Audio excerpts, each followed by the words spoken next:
Hey, thanks for checking out this video. This is the first video in a series of videos that I plan on releasing, so I wanted to start out by kind of making this long story really short. My name is Rick Doctor, and I'm just a regular old Christian with a passion for telling people about Jesus or sharing the gospel. And I know that there are many Christians out there who, although I think they wish they could, or wish that they took advantage of more opportunities of sharing the gospel, they just don't, for one reason or another. Well, that's the goal of this series. This series is really meant to help equip my Christian brothers and sisters to better be able to tell people, whether that's friends or family, people you know, or even people you don't know, to better be able to tell them the story of Jesus Christ, the story of the good news, the gospel. And so that's the goal of this series. And we're going to get into this video. So what I've done is I've been able to capture conversations that I'm having with people. And in those conversations, I'm just trying to discuss spiritual things with them and share the gospel. In today's video, we're going to be talking with a young man named Dennis. This was a great conversation, and like many great conversations, it was a long conversation. So I'm going to be breaking up the conversation into parts. So this is going to be part one of that conversation, and really maybe today we can kind of focus on an idea of what many people might say is the hardest part of having a conversation with someone or someone new, especially a spiritual conversation, is starting that conversation. So the video is going to start with me approaching him. This is a person I've never met before, and the video will start with me approaching him and kind of sparking that conversation. And the way that I do most of my conversation, or at least I start those out, is I use a gospel tract.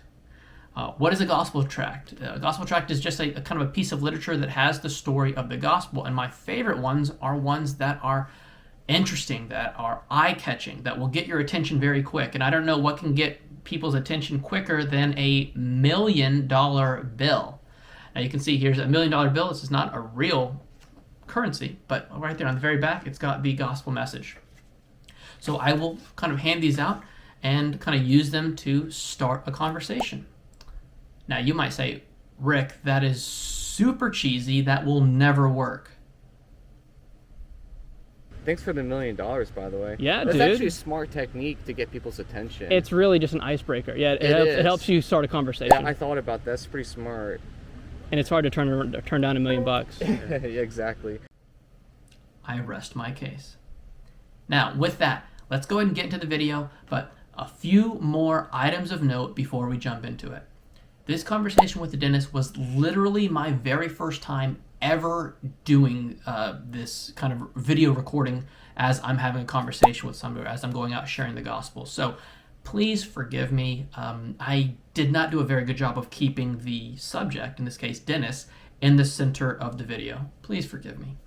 Also, after I had this conversation with Dennis and I asked him for permission to kind of share this video online with you guys, he said that was fine, but he did later on contact me and just ask that I blur out his face. So also be prepared that this entire conversation with Dennis will have a blurred out face. Hopefully you guys can get over that for this first conversation, because since then I've had lots of conversation with other people, and we will not have that requirement. We won't have to blur out their faces at all. But that's it. So let's go ahead and get into the video. Hope you guys enjoy, and I hope this is a blessing to you guys.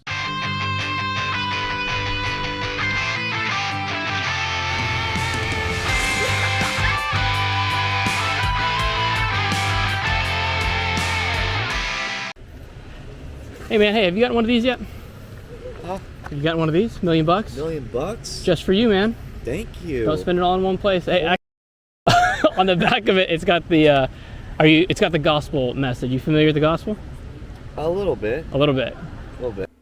Now what you guys will notice here is a lot of times when I'm beginning that conversation and I hand him the gospel tract, I'll let them know that it is a gospel tract and that on the back it has the gospel, and I'll use that as a way to transition the conversation to asking them if they're familiar with the gospel, and then that way it can kind of help guide your conversation in terms of, how much will you need to explain, what's their familiarity with the story of Christianity and the gospel. So you guys will see that approach works perfectly here in this situation. When I ask him what he knows about the gospel, it's just perfect how it turns out.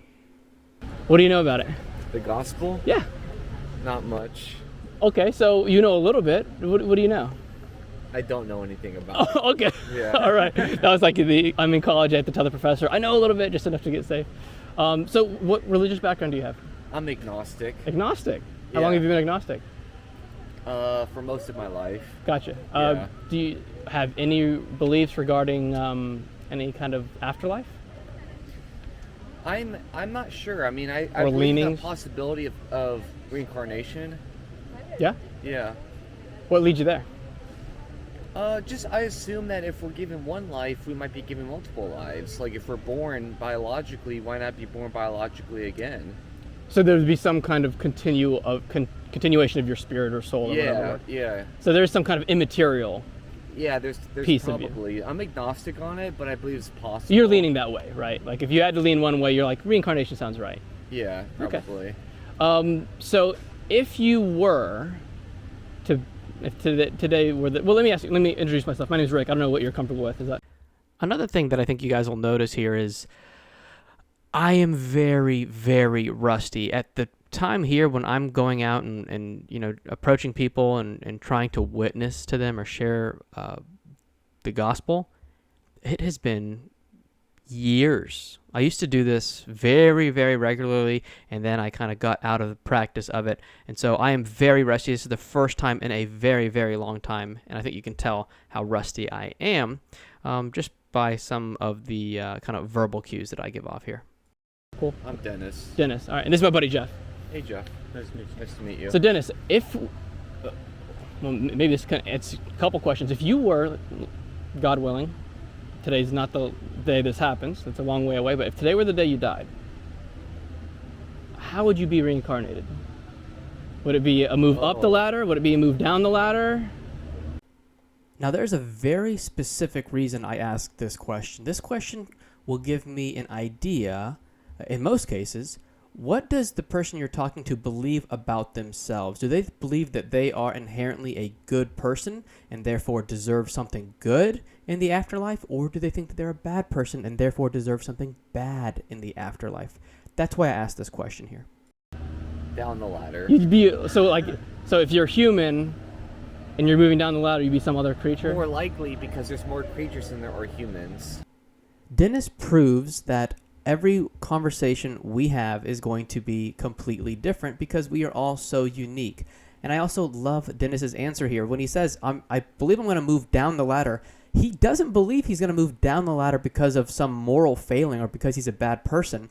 He is internally logical in that he believes that there is no moving up because you're good or down because you're bad. He believes that it's completely random, and therefore, if there's more creatures that are non-human than there are human, then to be statistically accurate, he's most likely going to come back as something non-human. And that's why he uses the term down the ladder here. When I used to think about reincarnation, I used to think the same thing. Like if there's like some net, there has to be like a net. This is one of those brain fart moments where you understand or you think you understand what you're trying to say, but you just can't put the words together. What I was trying to explain here was, with this understanding of reincarnation, at least with Dennis, or Dennis would agree here, is that it sounds like at the beginning of the universe there was some kind of bucket of all the souls, and then as creatures are born, those creatures are filled with the souls from this bucket. But once at the very beginning, those souls or that bucket never grows. There's a finite amount of them, and so therefore that's why these souls need to be placed into any creature that can house them. And therefore, you'll see where this goes. Like if we're not adding new souls or new spirits or something, then all of the creatures that exist now could only be the souls now. So there's like a billion ants. Exactly. I was going to say that. Right. You just read my mind. There you go. Ants, like there are a billion ants trillion ants, Yeah. I'm up to be a creature than a human because I'm more likely based on numbers. Right, so it'd be more of a numbers thing, nothing to do with like a scorecard. Like, I was good, so I move up the ladder. No, and it's funny I that you don't think believe ants that. would be below So humans. It's just like random? I think it's random, yeah. It's random, okay. Yeah, Alright. I don't believe in scoreboards. Okay, so there wouldn't be like humans are the peak, or some religions might say cows are at the peak of existence, and then below that would be bugs or whatever. You'd say, no, everything's the same, you just flip a coin and we'll figure out what you are afterwards. I think it's a flip of a coin. Yeah. Because based on numbers, like, Okay. there's so many more ants, there's so many more creatures than humans. I believe if I'm born again, it'd probably be one of those. Yeah, because the statistically, numbers- right? Statistically. Yeah. Yeah. See, it's funny because I've thought the same thing. I was like, that would have to be the case. And depending on how long this all been, I've probably been ant like 1 billion times by now in my past lives. But something would have to put all that into motion, right? I mean, Yeah, there has to be some sole person who created it all and then set the rules in motion and said, okay, we're all going to come back. You just heard my buddy Jeff here, and that's something I wanted to mention. It is very, very helpful to go out when you're witnessing with a partner, someone there that can help you out, that can be praying for you.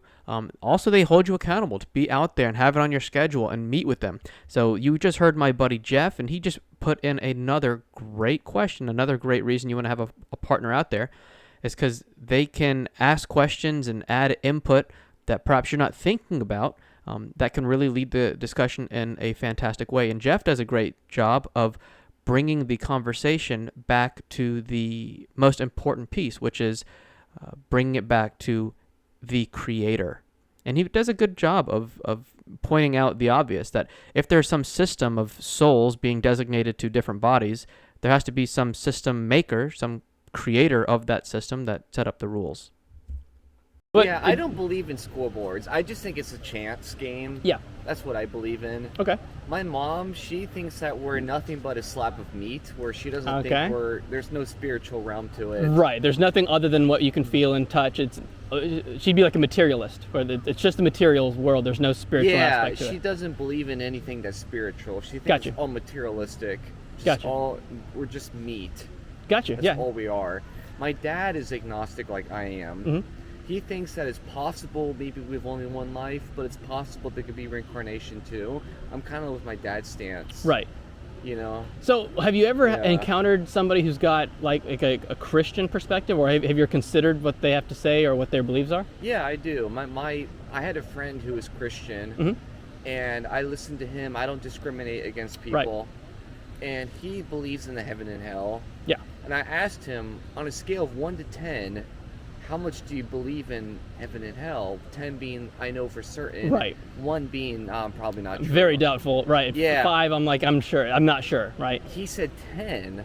Okay. And So the he's got a reason- lot of faith. The reason why is because he experienced a miracle. You know, the Bible calls us witnesses, witnesses of Jesus Christ. And, I put videos together like this to kind of help people be better prepared to be able to be a witness of Jesus Christ and share the good news of who he is and what he's done.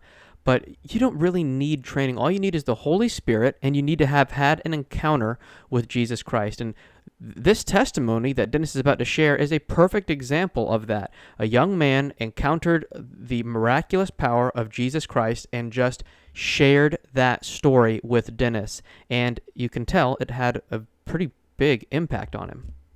Where he was vaping. He's and vaping. Yeah, Okay. and he was doing drugs. Yeah. He was doing marijuana, Right. and he got laced with marijuana, and so he got What is laced? What does that mean? Like, Like- even stronger marijuana? No, or like with a another drug? Another drug in it. Got you. Okay. Yeah, so it got laced, and he had a lot of paranoia as a result of that. Yeah.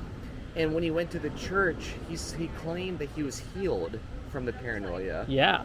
and the psychosis that came with Yeah. this lacing. He was healed. Yeah. And he went back to his car. He no longer felt like vaping anymore. Wow. Yeah. Well, it's an experience like that where no matter what, somebody's beliefs are, it's like really hard to discount someone's actual experience. You know what I mean? Yeah. And there are atheists who would probably say to this argument, well, Mm-hmm. there are things that you can do to the brain to Yes. create a placebo effect. Yes.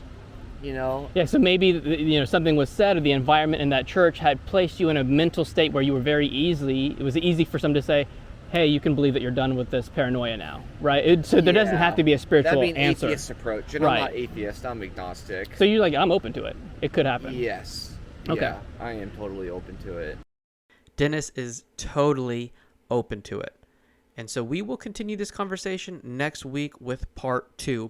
I hope you guys enjoyed this video. Hope you guys got a lot out of it. If you guys have any feedback for me, ways that I can improve the videos, or perhaps you have some better answers or some better questions for me to ask next time I'm out witnessing, please share that in the comments. If you did like this and this is something that was helpful to you, please subscribe. I do plan on putting these videos out weekly, and I hope that they'll continue to get better and be a help to you. So as you guys are going out there, remember to walk worthy.